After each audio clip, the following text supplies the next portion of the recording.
સુરતથી ગયો ધોલેરા. ધોલેરા શાંતિથી દર્શન કર્યા. ત્યાંથી ગયા સારંગપુર. ત્યાં દાદાના દર્શન કરી ઠાકોરજી જમાડી રમાઈ જવા દીધી. ગયા ગઢડા. સીધા સહસ્ત્રધરે. ત્યાંથી મોહનભાઈ લીધા હારે. સહસ્ત્રધરે બહુ નવાની મજા આવી. એવું પાણી જાય ભગવાના કરતું. ત્યાં ખૂબ નાયા ગઢડા આવ્યા. ગેલે ખળખળિયા નાયા. જળિયા બીજે રસ્તેથી મંદિરે ગયા. લક્ષ્મીવાડી ગયા. પછી મંદિરે ગયા. ત્યાં રાત્રિ બીજે દી પાટોત્સવ કર્યો. ગોપીનાથજી મહારાજનો થાળ કર્યો. મેં કીધું આ મોઠારમાંથી આપવું એ નહીં. ગોપીનાથજી મહારાજ ધરાવેલા પીડામાં ભાનુસ્વામી માણસો મોકલ્યા. બરોબર વિષય પૂરો થયેલો. ત્યાંથી ડબ્બામાં ધરાવેલા હોય રોજ બાળકો એનો અડધી ભરી લઈ આવ્યા. ત્યાંથી પછી નીકળ્યા ગઢડાથી સીધા રાજકોટ ગયા.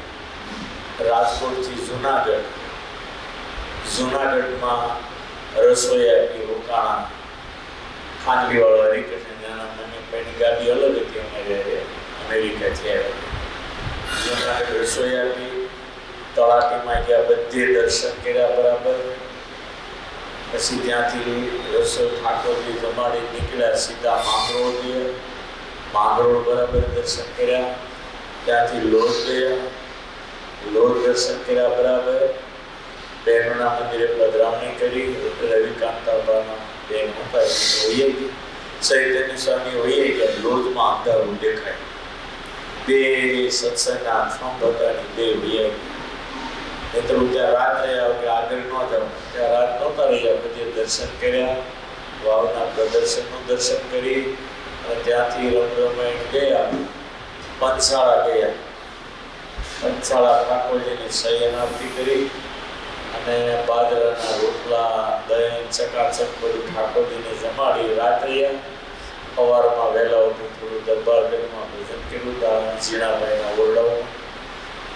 પછી 8-9 વાગે નીકળ્યા. રાસલીના ત્યાં દર્શન કર્યા. પંચાળાથી જવા દીધા. સીધા આખા ગયા. આખા સરસ્વતી નદી પાર કરી પારા પીપળાણા ગયા. પીપળાણા બધે દર્શન કર્યા. પીપળાણાથી રમરમાઈને ગાડી જવા દીધી. સીધા ભુજ. અને ભુજ બધે દર્શન કર્યા. રસોઈ આપી. આપણા ખાસ ઓળખીતા 2 જણા એ મેન નહોતા પણ બધાએ બહુ હાસ્યા વધારે. ભુજમાં બધાએ સંતો બધાએ ઓળખ્યા આપણને. અને ત્યાં પછી રાત રહ્યા. બીજે દી રસોઈ થઈ. ચકાચક રસોઈ જમી.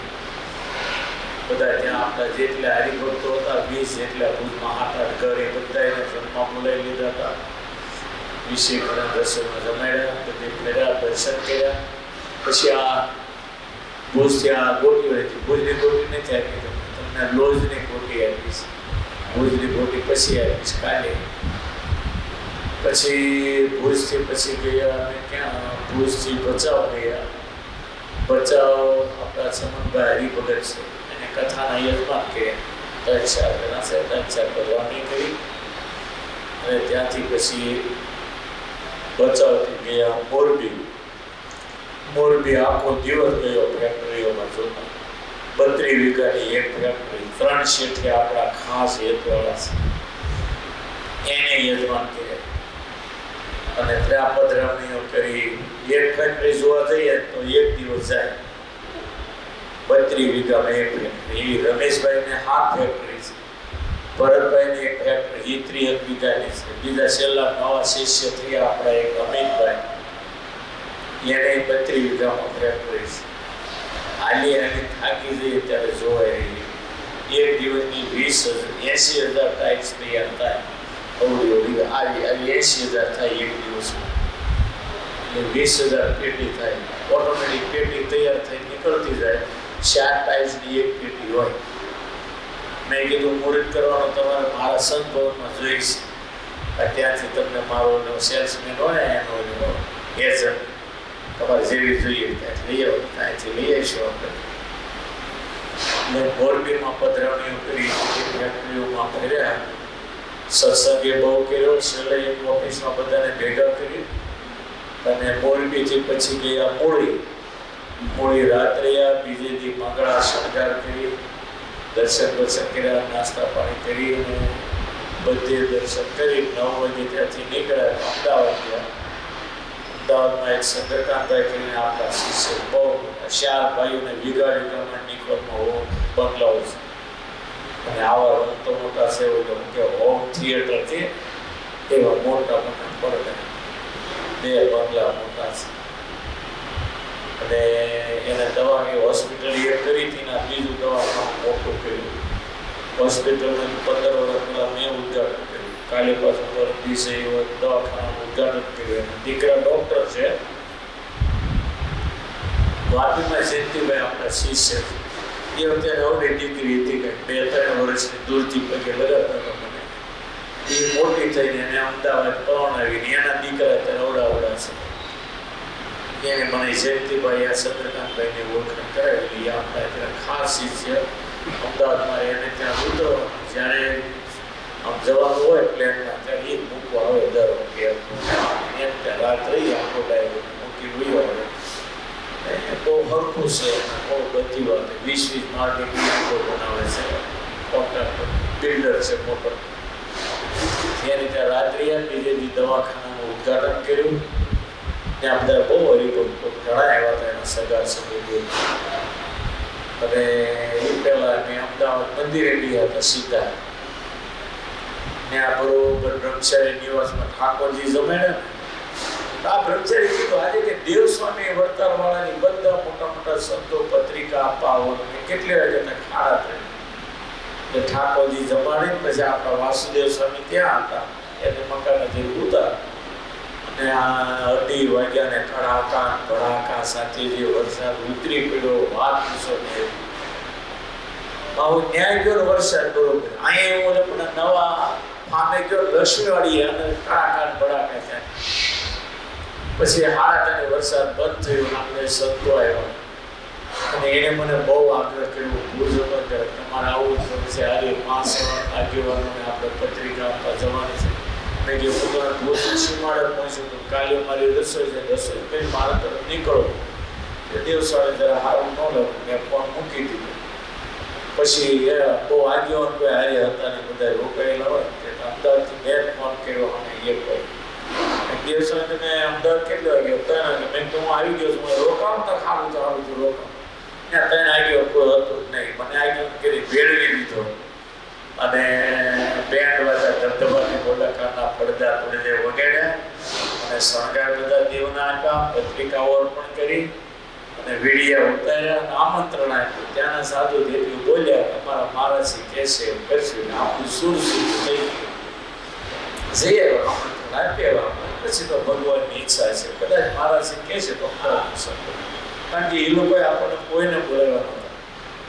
20 શતાબ્દી કર્યો અને નક્કી કર્યું આચાર્ય સાધુ હરિભગત વડતાલ દેશનો કોઈ આપણે જોઈએ નહીં. કોઈ પત્રિકા આપવાની બરાબર કડકાઈ કરી.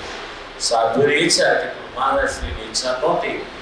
પછી બધા કોઈ આવ્યા નહોતા, આપણે કોઈ ગયા નહોતા. અમદાવાદના 20 શતાબ્દી ઉત્સવ ભુજવાળા બધા આવે ને આપણે ત્યાં જઈએ. આ બધાને મહારાજનું માનવું પડે કારણ કે એની જવાબદારી. એટલે હવે કહ્યું છે મહારાજને ફોન કર્યો નહોતું પત્રિકા આપવા આવ્યા છીએ ને તમે આવો ત્યારે આવીશું. એ આવશે ને બીજા 5 જણા પત્રિકા આપીએ છીએ. પછી મનમાં છે તો આવશે. અને કાલે તો સારંગપુરમાં મહારાજ આપણા મહારાજ તો બહુ ખીલી ગયા હતા, બહુ એટલે ત્યાં પત્રિકા આપી અમદાવાદમાં. પછી ભુજમાં પત્રિકા આપી. કાલે ધોલેરામાં પત્રિકા આપવા ટાઈમે હું ભેગો થઈ ગયો. 3 વાગે ઠાકોરજી ન્યાય પત્રિકા આપવાની ગઢડાથી ધોલેરા હતા, સારંગપુર હતા. સારંગપુરમાં પત્રિકા આપી. બધા સંતોનું ટોળું બેન્ડ વાજા બધું હારે હતું. બહુ હતું કાનના પડદા પડે એવા બેન્ડ વાજા. પછી ત્યાં પતાવીને ધોલેરાથી પછી નીકળી ત્યાં વડતાલ દર્શન કરી સંત સ્વામીને ગઢડાથી લીધા, વડતાલ મૂકી અને વડતાલથી પછી તરત સુરત આવ્યા. રાત્રે 10 વાગે 7 વાગે 6 વાગે નીકળ્યા હતા વડતાલથી. એટલે યાત્રા બહુ સારી હતી. બધે દર્શનમાં તમને બધા યાદ કરતા કે આપણા હરિભક્તો આવા સ્થાનમાં ક્યારે આવે, આવા પંચા મહારાજની આરતી કરી. પંચાળ આપણે જઈએ ઘર જેવું આમ એ સ્વામી કાંઈક બધા ગોઠવો બધા લાવો કંઈક લાવશો હળવું થવા દો કંઈ ઉત્સવ પૂરો થાય પછી નવરાત્રી જોઈશું કાંઈ કરશું. બધા મુકેશ પરાયણે ગોઠવી ગયો છે ચિત્રકૂટની કથા વાંધો નહીં. એટલે બધે દર્શન બહુ સારા થયા, બહુ સારા દર્શન થયા. જુનાગઢમાં દર્શન સહ્યધામ થઈ ગયા. મને ખબર નથી સહધામ થયા. કાલે ભક્તિ સ્વામી યાદ કરાયું તમારે સહધામ થઈ ગયા ના તો કે ગણો છે ત્યાં ગણું તો સહ્યધામમાં જઈએ. અમદાવાદ અહીંથી ગયા ત્યારે ધોલેરા ગઢડા જુનાગઢ ગયા ભૂત ગયા ત્યાંથી અમદાવાદ ગયા અને કાલે વડતાલ કરીને સહધામ થઈ ગયા. એટલે હાલે મને ખબર નહીં સહધામ થઈ ગયા સહ્યધામ થઈ ગયા અને મોડી થઈ ગયું. અમદાવાદ દેશમાં હાથનું મંદિર કહેવાય મહારાજનું મોડી થઈ ગયું. એ બધે દર્શન બહુ સારા અને બધે મહિમા અને ભગવાને કેવા કેવા દેવ પધરાયા છે. આવું જેમ જો કાલે મહારાજશ્રીએ જે મહિમા સારંગપુરનો કીધો, વડતાલનો મહિમા કીધો અને વડતાલ દેશની પ્રવૃત્તિ થાય એવી હિલોળ સદાયની એવી વાતો કરી બધા ઉત્સાહ થઈ ગયા, ઊભા થઈ ગયા. એટલા હસાવ્યા, આનંદ કરાયો અને ખરેખર મહારાજશ્રી બહુ સારું કહો છે. હાલનો કહો મેં કીધું મહારાજજી તમે તો હિલોળે સડાવી દીધા, તમારે મોટે ભગવાન બોલે કે જોજો સડાવી ન દેતા મને. મેં કીધું તમે સડો એમ નથી, તમારામાં ભગવાનને કામ કરે છે. બહુ પણ મજા આવી. અને ઉત્સવ બહુ સારો થયો. સાધુ એ બિચારાએ બહુ મહેનત કરી અને ઉત્સવ બહુ સારો કર્યો. અને હવે કાળી ચૌદશના દિવસે અમિત શાહ આવે છે. એને હાથે આ 1200 રૂપિયાની બિલ્ડિંગ થઈ ગોપાળા સ્વામી અતિથિ ભોજ એની પત્રિકા આવી છે. ભગવાનનો મુક્ત ભૂલી ગયો હોવું ખબર છે. કાલે મોક્ષો આપણે ઠાકોરજી આવે એનું ઉદ્ઘાટન કાળી ચૌદશને દિવસે સવારમાં છે. જો જવાય જાય કે 12 વાગે છૂટા કરી દઈશું તમે 6 વાગે પહોંચી જાઓ હોય તો આવજો. તો ભગવાનની જેવી ઈચ્છા ના ભક્તિ સ્વામી એકલા પૂરું કરે બાપા એને લીધે ઉર્જા મારી કેમ છે બધી સાધુની ખેંચ છે. જ્યાં જાઓ ને ત્યાં બધી સાધુની ખેંચ છે. કારણ કે કળિયુગનો સમય છે ને એટલે સાધુ બહુ થતા નથી છે એ ઓછા થતા જાય. તમારામાં પાછું તમારામાં થોડુંક એવું તો થતું ગયું ને. આપણા બાપ દાદાના 7 દીકરા હતા. તો તમારે એક દીકરો થાય ઓપરેશન કરાવી દે, એક દીકરો થાય ઓપરેશન, 2 દીકરા કોઈ કરવા તૈયાર નહીં. એટલે અમારે ડિમાન્ડ આવી ને ભવિષ્યમાં તમારી ડિમાન્ડ આવી શકે. અત્યારે કદાચ નથી દેખાતું પણ ભવિષ્યમાં તમારી ઉપાધિ તો ફરી એક દીકરા વાળો ન કહેવાય અને લાખ રૂપિયા લાખોપતિ નો કહેવાય. લાખ રૂપિયા અત્યારે વાપરો વૈયા ઘર વ્યવહારમાં એટલે લાખોપતિ કહેવાય. એટલું જ બાકી લાખોપતિ નો કહેવાય લાખ રૂપિયા. અને એક દીકરો નો કહેવાય. અને આપણે બધા કિસ્સા સાંભળીએ છીએ એકનો એક દીકરો હોયો જાય ત્યારે કેવી ઉપાધિઓ ઊભી થાય છે. એ આપણી ભૂલનું પરિણામ છે અને આ બ્રહ્માનો અપરાધ કહેવાય. એક દીકરે તમે ઓપરેશન કરાવી નાખો એ બ્રહ્માનો મોટો અપરાધ છે. કારણ કે બ્રહ્મા સૃષ્ટિના માલિક છે. સૃષ્ટિ માટે તમને સંસારમાં મૂક્યા અને તમે વિષય ભોગવો અને સંતતિ ન વધારો એટલે તમે બ્રહ્માના અપરાધી ગણાવો. એ ફળ ભોગવવું પડે છે. ઘણાને એકનો એક દીકરો મળે ત્યારે કેવા ઘરમાં આઘાત ઊભા થાય. તમારી ભૂલ છે ને, બ્રહ્માનો કઈ વાક છે? તમને મુકામ સંસારમાં મૂક્યા. એટલે આ બધું આપણા હાથના કડે મોતના મરીએ છીએ. ખરેખર સ્વામિનારાયણ ભગવાને જે આ સત્સંગ થાયકો છે ને એ બહુ વિવેકથી, મર્યાદાથી અને વ્યવસ્થિત રીતે સ્થાપેલો સંપ્રદાય. મહારાજની આજ્ઞા પ્રમાણે હાલીએ તો કોઈ દિવસ દુઃખ જેવું આવે ને. આ બધી મહારાજની મર્યાદા તૂટે છે ને ત્યાં એટલે જ આપણે ખૂણો બધી કરવું પડે છે. બાકી આ સત્સંગમાં સુખ ને સુખ, દુઃખ તો લેશ નથી. જગતની દ્રષ્ટિએ તમે જુઓ તો જગતમાં દરિયા જેટલું દુઃખ અને સપની જેટલું સુખ. સત્સંગમાં તમે આવો તો દુઃખ જેવી વસ્તુ નથી. સુખ ને સુખ બીજી વાત. પણ આપણે સમજણના અભાવને કારણે આપણે દુઃખી થઈએ છીએ. સૌની સાથે હળી મળી રહીએ હું આપણા પાપનું લૂંટાઈ જાય તો લ્યો સૌની સાથે હળી મળીને રહીએ તો હારા મોળા પ્રસંગે પાડોશી કામ લાગે, કેવું સરસ કામ થાય. વાત વાતમાં જેને તેને હવે બગાડી નાખે, કાયમ માટે વેર રાખે, પછી દુઃખી થઈ ત્યારે સામેવાળો કેટલો રાજી થાય. આનો એ લાભ નો હતો. પણ એવા મીઠા સંબંધો રાખ્યા હોય ને તો આપણે દુઃખી થઈએ ત્યારે સામેવાળાને વધારે દુઃખ થાય અને એ બિચારો આવી ભાગી પડેલા આપણને ટેકો આપે. પણ એવું સમજી જો બધાની સાથે રહેતા આવે તો માટે ખરેખર આ સત્સંગમાં શિખામણી જેવો આ સત્સંગ તમે ધારો એ બધું જ તમને મળે એમ છે. પણ ઘરની અંદર, પરિવારની અંદર અને સત્સંગમાં જેટલો હક હોય એટલી મજા છે. અને તમે મર્યાદામાં રહીને જીવન જીવો ને એટલે ભગવાન ઓટોમેટિક તમારી ચિંતા કરે, તમારા કામ કરે અને તમારે ગોદડું ઓઢી ભૂઈ જવા. અર્જુને બધું ભગવાન ઉપર છોડ્યું હતું તો એને કાંઈ ચિંતા હતી.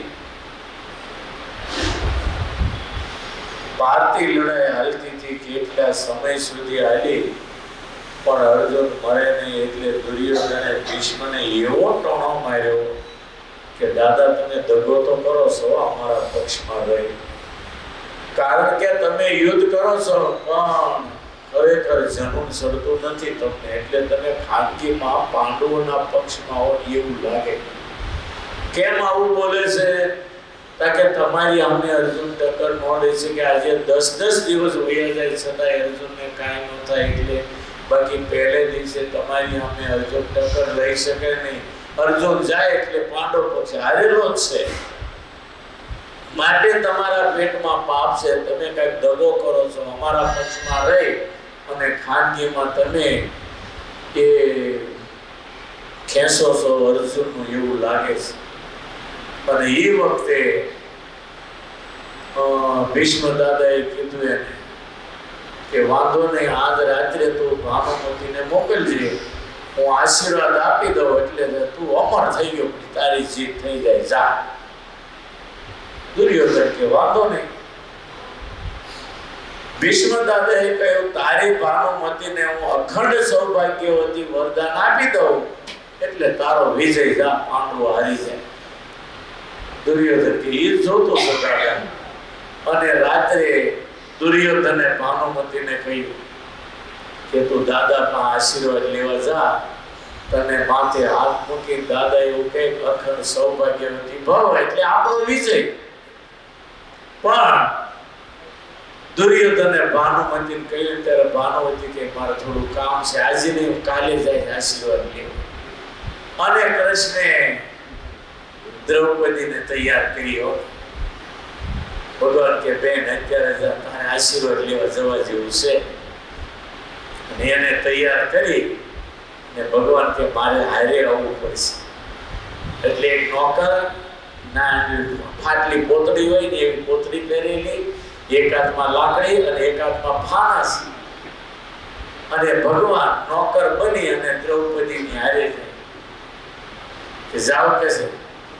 અને દાદાને છે ને ઘૂમટો કાઢી માથું નમાઈ પગે લાગવાનું, માથે હાથ મૂકી જે આશીર્વાદ આપે એ લઈ લેજો એટલે કાલે પાંડવોનો વિજય. અને પછી તો નોકર હારે અને દ્રૌપદી ભીષ્મ દાદા બેઠા હતા ત્યાં એ ભીષ્મ દાદા નીચું જોઈને બેઠા હતા. એને ખબર હતી દુર્યોધન ભાનુમતી મોકલવાનો છે. એ તો શીઠીનો સાકર આપતો. જો ને ભીષ્મ દાદો તો બિચારો એવો જ હતો, વેચાઈ ગયેલો કૌરવ માટે, ગાદીને વફાદાર એવું તો ક્યાં જાય બિચારા. એના બાપને પરણાવ્યા ત્યારે વરદાન આપ્યું. તો પછી ભીષ્મ દાદા નીચું જોઈને બેઠા, ત્યાં દ્રૌપદી આવી, ખોળો પાથરીના લાલના ઘૂમટા જેવું કાઢ્યું છે, ન કઢાય કાઢ્યો ઘૂમટો. એટલે ભીષ્મ દાદાને એમ થયું કે ભાનુમતી લાગે છે. આમ હાથ કરી કે બેટા અખંડ સૌભાગ્યવતી ભવ. દરવાજે ઉભેલા કૃષ્ણ વિચાર કરે આજ આપણે જોતું. પછી બીજે દિવસે અર્જુનનો વિજય થઈ ગયો, ભીષ્મને ટાળી દીધા અને થવાનું હતું એ કામ થઈ ગયો. દાને જોઈ ને એવું ફળ. દુર્યોધન હારો ખળ હતો ને હારો રાજકારણી હતો. જેને કારણે હાથના કરે પોતના મરે ને એવું ફળ એને મળ્યું. ભાનુમતી જો ગયો હોત ને તો દુર્યોધનનો વિજય થાય અને અર્જુનનો પરાભવ થાય. પણ બન્યું એવું કે એને દાન ખરાબ હતી ને એટલે એ રહી ગઈ ભાનુમતી, અને દ્રૌપદીને અખંડ સૌભાગ્યનો આશીર્વાદ મળ્યો. અને બીજે દિવસે અર્જુને ભીષ્મને ટાળી દીધા, અર્જુન રહી ગયા. નહીતર અર્જુનને ભીષ્મને આથી અર્જુન મરે એમ. પણ ભગવાન છે ને પાછળ બેઠો બેઠો પોતાના ભક્તની બહુ ચિંતા કરે, બહુ ચિંતા. આપણે જેટલી ભગવાનની ચિંતા નથી કરતા એટલી ભગવાન આપણી વધારે ચિંતા કરે છે. અને હા સાચું કહું ને તો એક વખત ભગવાનની ઉપર અરખો ભરોસો મૂકવાની જરૂર છે. એના થયા પણ ભરોસામાં ખામી છે ને એને કારણે હાડે આપણે થઈએ છીએ. બાકી બધાની ઉપર આપણને ભરોસો. તમને બૈરી ઉપર ભરોસો. તમને કોઈ દી એમ થયું મારું મંદિર મારું બૈરું મારું પૈસા અને દાગીના ખોટું હોય નાખી ભાઈ જશે તો બાપા ત્યાં આટલા બધા તમે બેઠા, તમને એકે આવો વિચાર આવ્યો તમે નક્કી કરો છો ખોટી વાતો કહેજો. કેટલો ભરોસો તમને. ઘરે તાળો મારીને આવો તો 80 રૂપિયાના 40 રૂપિયાના તાળા ઉપર કેટલો ભરોસો. 40 ખિસ્સા નાખી એટલે કાંઈ ટેન્શન ખરું તમારે મંદિરે તાળો મારી. એ 40 રૂપિયાના તાળા ઉપર કેટલો ભરોસો. બૈરા ઉપર ભરોસો, છોકરા ઉપર ભરોસો, નોકર ઉપર ભરોસો, બધે ભરોસો. મિત્ર ઉપર ભરોસો, નોકર ઉપર ભરોસો, નોકર ઉપર ભરોસો. ઘણી વાર મોટા શેઠી છે નોકરને ભણાવીને આવ્યો, બંગલો આખો નોકરને ભણાવ્યો, પછી વયા જાય શેઠિયા, કાંઈ ટેન્શન નહીં. હૈદરાબાદની અંદર જીવરામભાઈ છે આપણા હરિભગત, મહાન હરિભગત. 250 કરોડનો બંગલો, 14 વીઘામાં બંગલો છે. એટલો મોટો બંગલો, ચારે બાજુ ગાર્ડન, બધી જાતના ફ્રૂટ થાય. એ ફ્રૂટ એને નહીં ખાવાનું, પક્ષીઓને ખાવાનું. આપણને ભગવાને હાથ પગ આપ્યા, પૈસા કરોડો રૂપિયા આપ્યા, માર્કેટમાં લાવીને ખાવાનો ફ્રૂટ, અને એના ગાર્ડનમાં થાય 14 વીઘામાં એ બધું ફ્રૂટ એને પક્ષીઓને ખાવાનું. પણ એ 2 મહિના ઋષિકેશ રહે, ક્યારેક 3 મહિના ઋષિકેશ રહે, ક્યારેક એનું ગામ મોરબી બાજુ ત્યાં વયા જાય. એટલે 100 મહિના તો એ નોકરોને બંગલામાં રહેવાનું. 250 કરોડના બંગલામાં નોકરોને રહેવાનું. કહેવાય જીવરાભાઈનો બંગલો, પણ રહેવાનું નોકર, મજા કરવાની નોકરને, ખાઈ પી. એટલે મોટાને તો શું છે કે કેવા પૂરતું જ હોય છે, એને કઈ જરૂર એવી હોય.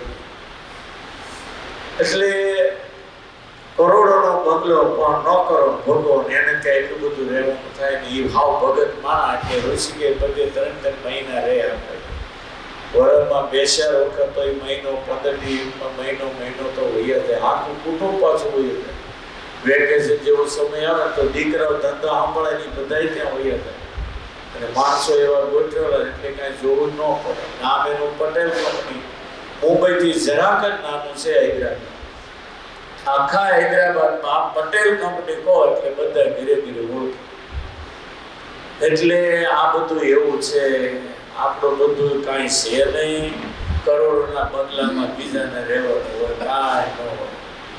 અને આપણે એક દીકરા હોય એટલે એ મોટી ઉપાધિ પાછી.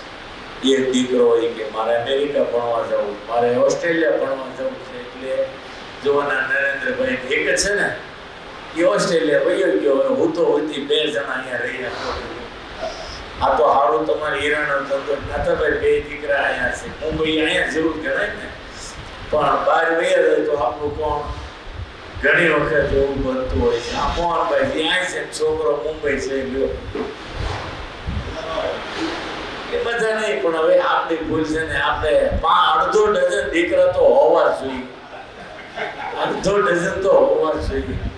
તો આ મોદીને ચિંતા ન થાય. ત્યારે કેટલી ચિંતામાં છે મોદી, જાણો છે. અને આપણા બાપ દાદાના જીવન તમે જુઓ. તમારા બહેનો કેટલા નથી ભાઈ? નથી, 3 ભાઈ. મોહનભાઈ ની 4 ભાઈઓ છે, 2-3 બહેનો છે. 5 ભાઈઓ, 2 બહેનો. હા, બધાને એવું છે. જો ડાયાભાઈ ને એવું છે, બધાને એવું છે. 1/2 ડઝન તો સંતાનો હોવા જોઈએ. પણ આપણામાં ગાંડ પણ આવ્યું છે. આ આપણે જે 5-25 વર્ષે બહુ ભોગવવું પડશે. તમે યાદ રાખો. હા જોઈએ. આપણી બધા કે ને એને ત્યાં તમે બે છોકરા છે કઈ એક જ છે તો પૂછ્યો કઠણાઈ છે. આ બધા જે કહે છે ને ઈ ભૂલો કરે છે એટલે તો ઉપાધિ છે મોદીને. એટલે આ સંસાર છે ને સુખી, ભગવાને સુખી કરવા માટે સંસાર બનાવ્યો છે અને ભગવાને આશીર્વાદ પણ સંસારીઓને આપ્યા છે. સર્વે સુખીન સંતુ સર્વે સંતુ નિરામય સર્વે ભદ્રાણી પશ્યંતુ મા કશ્ચિત દુઃખ ભાગ ભવે. ઉપનિષદની અંદર ભગવાને પોતાની સૃષ્ટિના જીવ પ્રાણી માત્રને આશીર્વાદ આપ્યા કે બધા સુખી થવા જોઈએ. સર્વે સુખી સર્વે સંતુ નિરામય, બધાનું આરોગ્ય સારું રહેવું જોઈએ. પણ આપણે મ્યુનિસિપાલિટીની કચરા પેટી એમથી જે ભરભર કરીને માંદા પડીએ દુઃખી થઈએ એમાં ભગવાન શું કરે? બાકી ભગવાનની ઈચ્છા મારી સૃષ્ટિના બધા લોકોનું આરોગ્ય સારું રહેવું જોઈએ. સર્વે સુખી સંતુ સર્વે સંતુ નિરામય સર્વે ભદ્રાણી પશ્યંતુ, બધા એકબીજાને સારા જોવે, કોઈ એકબીજાને ખરાબ જોવે જ નહીં. સર્વે ભદ્રાણી પશ્યંતુ મા કશ્ચિત દુઃખ ભાગ. એના જીવનમાં કોઈ દુઃખ જ ના આવવું જોઈએ. મેં સુખી કરવા માટે જ આ સૃષ્ટિ બનાવી છે. પણ આપણી કલ્પના છે ને આપણે હાથે કરીને દુઃખ ઊભા કરીએ છીએ. કહેવત છે ને ખોતરી કાઢે છે. હવે તમે 3 દીકરા કરો તો તાકે તો બંગલા નો થાય, મોટરું નો આવે, પણ 3 દીકરા કમે તો વૈભવ 3 ગણો નો થાય. હજી ઘણા એવા છે કે જે હાથ ભાઈઓ કરોડોપતિ છે. હાથ ભાઈઓ તો 7 કરોડોપતિ હોય. આ ગોવિંદભાઈ ધોળકિયા તો બધા ઘણા છે, સૌજીભાઈ છે, 4-5 ભાઈઓ બધા કરોડોપતિમાં છે. તમારા કપાળમાં ભાગ્યમાં જે લખ્યું છે ને એને બ્રહ્મા પણ લઈ શકશે નહીં, તો બીજાની વાત ક્યાં કરવી? માટે જેટલું સમજીને સારું જીવન જીવાય ને એમાં ફાયદો છે. બાકી આપણે જેટલા ઈશ્વરની મર્યાદા પર જઈશું એટલું ભોગવે છૂટક્યો. આપણે સુખી થવા માટે ભગવાને આ સંસાર બનાવ્યો છે. અને આમ તમે જુઓ ને તો તમારા ઘરમાં 2 વર્ષ 3 વર્ષનું બાળક હોય, એ તમારી પાસે કોઈ વસ્તુ માગે છે? તમે નક્કી કરો. 2, 3 ને 4 વર્ષ સુધીનું બાળક તમારી પાસે કોઈ વસ્તુ માગે નહીં. તમે રાજી થઈને રમકડા લાવી દો, જબલું જાંગ્યો, સારું ખાવાનું, બિસ્કિટ, પેંડા, ચોકલેટ. છોકરું માગે નહીં પણ તમે રાજી થઈને લાવી દો. હું કરવા? એ તમારું છે અને એ તમારા ભરોસે છે. એટલે એનું એ બાળક 35 વર્ષનું થઈને 2 લાખ રૂપિયા મહિને કમાતો હોય, પછી એને તમારો ભરોસો વયો ગયો. પછી તમે કોઈ દી કીધું છે જબલું લાવી દઉં, ચોકલેટ લાવી દઉં, પેંડા લાવી દઉં, જાંગીઓ લાવી દઉં, પછી અહમ ઉપર વયો ગયો. એટલે તમારો ભાવ તમારે ભાવ તૂટી ગયો. પછી તમારે એને કાંઈ લાવી દેવા નથી જતું. પણ 4 વર્ષનો હોય તમારા ભરોસે હોય ત્યાં સુધી તમે કેટલું એનું ધ્યાન રાખો છો. મોટા થયા પછી આ ભાવ રહેતો નથી. ભલે સંબંધો રહે છે આપણામાં, બિલાડા કૂતરા ઉંદરડામાં જન્મીને મોટા થાય પછી સંબંધો નથી રહેતા. કૂતરી કૂતરાને રસ્તે, કૂતરો કૂતરાને રસ્તે, ગલુડિયા એને રસ્તે, મોટા થાય એટલે એકબીજા છૂટા પડી જાય. આપણામાં મનુષ્યમાં એક એવું છે સંબંધો કાયમ રહે છે.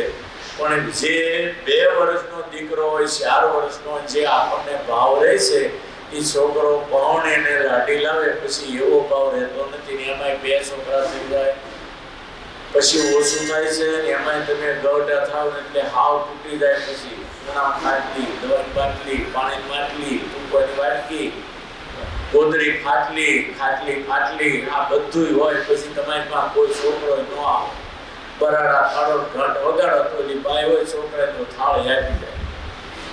જેને હરખું હોય એની ભાગ્યશાળી. હું તો કહું હરિભક્તોના ઘરમાં બાકી ઘણાના ઘરમાં આવી ઉપાધિઓ હોય છે.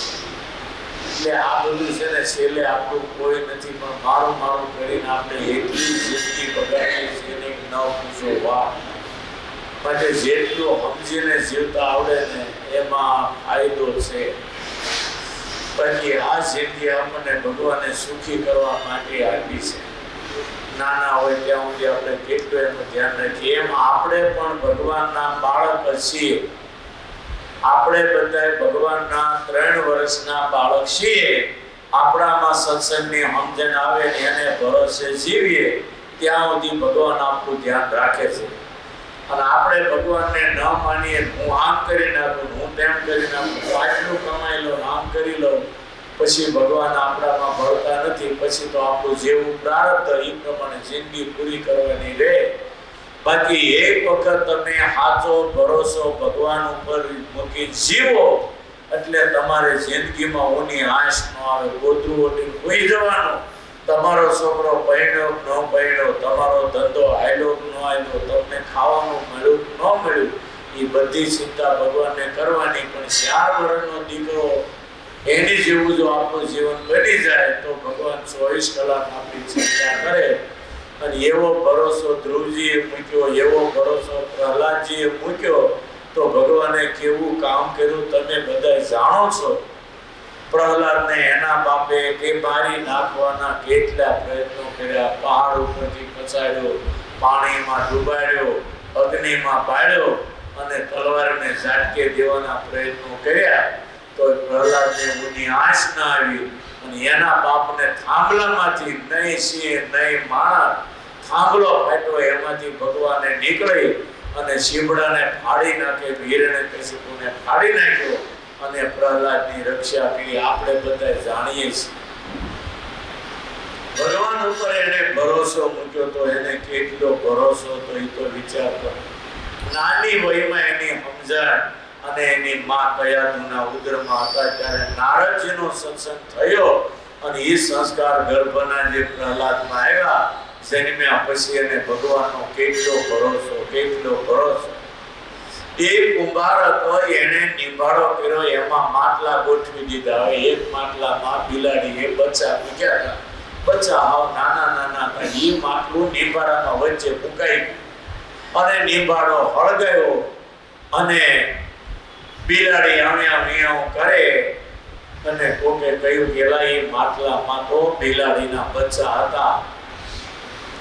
અને એ વખતે કોકે કહ્યું કે ભગવાનને સંભાળો, ભગવાન બચાવે. તો પ્રહલાદ મંડી પડ્યો, નારાયણ નારાયણ નારાયણ કરવા માંડ્યા. બિચારા બચ્ચા મરી જશે, બચ્ચા મરી જશે. નિંબાળો આંખો કાઢ્યો તો પ્રહલાદની ધૂળના કારણે એ વચ્ચેના માટલું ધગધગતામાંથી બિલાડા કૂદી કૂદી બચ્ચા બધા બહાર નીકળ્યા. માંજારીના બચ્ચાને ભગવાને બચાવી લીધા અને ત્યારથી પ્રહલાદને ભરોસો થઈ ગયો ભગવાન સિવાય દુનિયા બધું ખોટું છે. આપણે માનીએ છીએ દુનિયા ખોટી, પણ લોહીમાં ઉતરતું નથી ત્યાં સુધી કામનું. અને એ પ્રહલાદને પછી ભરોસો થઈ ગયો અને એના બાપે આકાશ પાતાળ એક કર્યા નારાયણનું નામ મુકાવા. તેથી પ્રહલાદે કહ્યું, બાપુજી તમે કોઈ વાત હાચી, પણ આ નારાયણનું નામ મૂકવા જેવું નથી.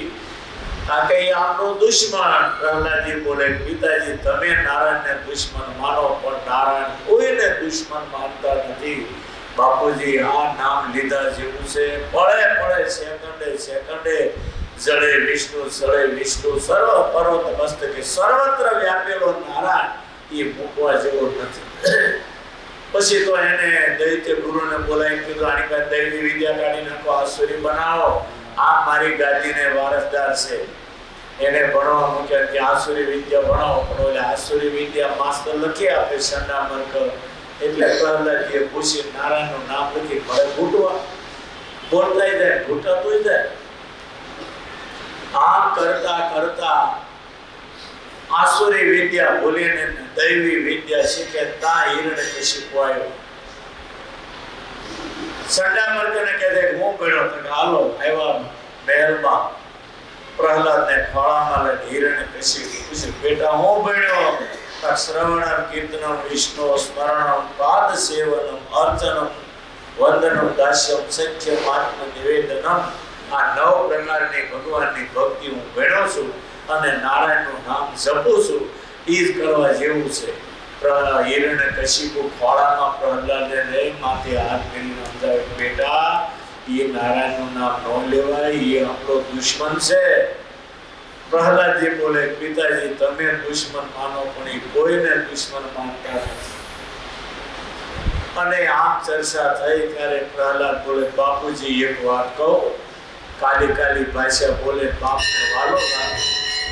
એને કીધું, પિતાજી ગામમાં કોઈ હાથ માળની હવેલી કરે ને હાથને માળે મચ્છરનો ઉપદ્રવ પજવે તો હવેલીનો ત્યાગ કરાય કે મચ્છરને દૂર કરાય? દૈત્ય બોલે બેટા એ તો હવેલીનો થોડો ત્યાગ કરાય, મચ્છરને દૂર કરાય. ઓલી અગરબત્તી લાવી ત્યારે પ્રહલાદે કે પિતાજી તો મચ્છરની જગ્યાએ તમે છો, હાથમાંની હવેલીની જગ્યાએ મારા નારાયણનું નામ છે, બોલો હવે હું કોનો ત્યાગ કરું? એને મચ્છરની ઉપમા આપી, ભગવાનને હાથમાંની હવેલીની ઉપમા આપી અને એને ખોળામાંથી કર્યો ઘા અને ખીજવાય કે આ કુલ ઘાતક મારા કુળમાં ક્યાંથી જન્મ્યો? અનુસરોને બોલાવીને કે આને હાથીના પગ નીચે કચડીને મારી નાખો. હાથીના પગ નીચે કચડાવ્યો, નારાયણ નારાયણ કરે, કાંઈ ન થયું. પહાડ ઉપરથી પછાડે, કાંઈ ન થયું. હોલિકા રે અગ્નિમાં બાળે, હોલિકા મરી ગઈ અને પ્રહલાદ જીવી ગયા. કબડી કબડી મારો તો કાગડો મરી ગયો, હોલો એના જેવું થઈ ગયું અને પ્રહલાદજી રહી ગયા. હોલિકા બળી ગઈ, છેલ્લે હિરણ્યકશિપુને મારી પ્રહલાદને જીવાયો. આનું નામ છે ભગવાનનો ભરોસો. અને પ્રહલાદની જેમ જો ભગવાનનો ભરોસો એક વખત જો આપણને બેહી જાય તો દુનિયા પાણી ભરે અને આપણે દુનિયા જીતી જઈએ. એક વખત આવો ભરોસો જો ભગવાન ઉપર થઈ જાય તો જિંદગી જીવવાની જોઈ લો કેવી મજા આવે છે. આ તો આપણને તાળાનો, બૈરાનો, નોકરનો ભરોસો, બધાના ભરોસો રહીએ. એનાથી અડધો જો ભગવાનનો ભરોસો હોય તો ભગવાન આજે આપણા માટે જીવતા મૂર્તિ નહીં, મૂર્તિમાન છે. માટે ભગવાનનો ભરોસો રાખજો, એની ઉપર વિશ્વાસ રાખો. આ મૂર્તિઓમાં જેન્દ્ર પ્રસાદજી મહારાજે આરતી કરી ત્યારથી સ્વામિનારાયણ ભગવાનનો પ્રવેશ છે અને ત્યાર પછી રાકેશ પ્રસાદજી મહારાજે ઘણીવાર આરતીઓ કરી. આ મૂર્તિમાં સ્વામિનારાયણ ભગવાન અખંડ નખથી શિખા પર્યંત આરતી વખતે જેટલો પ્રગટ ભાવ રાખો ને એવું તમને ફળ મળે. આપણા સંતો સેવા કરીને જીવન ધન્ય કરી રહ્યા, તમે બધા દર્શન કરો. આ અથાણાવાળા ગુરુનો આશીર્વાદ ફળીભૂત થાય છે. માટે આ લક્ષ્મીનારાયણ દેવ જીવતા અને જાગતા દેવ, જેટલો ભરોસો મૂકશો ને એટલું ફળ મળશે. કાઠિયાવાડની કહેવત ગોળ નાખો એવું ગળ્યું થાય, જેવો ભરોસો મૂકો એવું ફળ મળે. માટે ભગવાનમાં પ્રગટ ભાવ રાખી અને 5-11 માળા કરો. આરતીના દર્શન કરતા કરતાની 5 માળા કરી પ્રાર્થના કરી જાઓ, હે ભગવાન તારા ભરોસે ઘર મૂકીને ધંધે જાઉં છું, તું હાજર લાવીશ તો ઘરે આવી. તારા ભરોસે શું એટલે ભગવાન આપણી જિંદગી ભર ચિંતા કરે અને આપણે ઘરે જઈને ગોદરુઓની ભૂલી જવાનું, કાંઈ ચિંતા કરવાની ચિંતા ભગવાન કરે. પણ પ્રહલાદ જેમ એકવાર એની ઉપર ભરોસો મૂકી જીવન જીવતા શીખો, એમાં જિંદગીમાં બહુ મોટો લાભ છે. સહજાનંદ